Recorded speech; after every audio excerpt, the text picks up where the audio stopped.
subscribe for more video, and click the notification bell.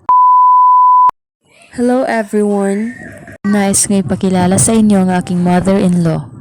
Masipag, maalaga, matulungin, mapagmahal, maalalahanin, mabait sa mga bata, at mapagbigay sa kapwa.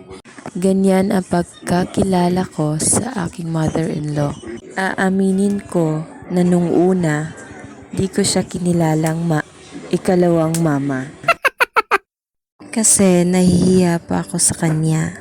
Nahiya ba or di lang talaga sanay na tumawag ng ibang mama?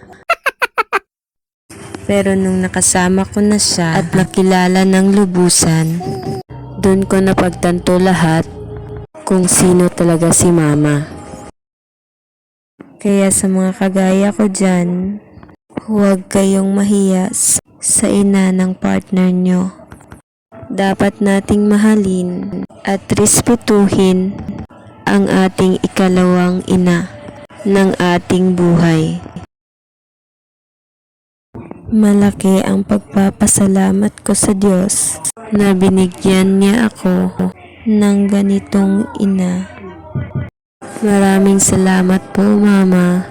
Hindi ako magsasawang magpasalamat sa inyo.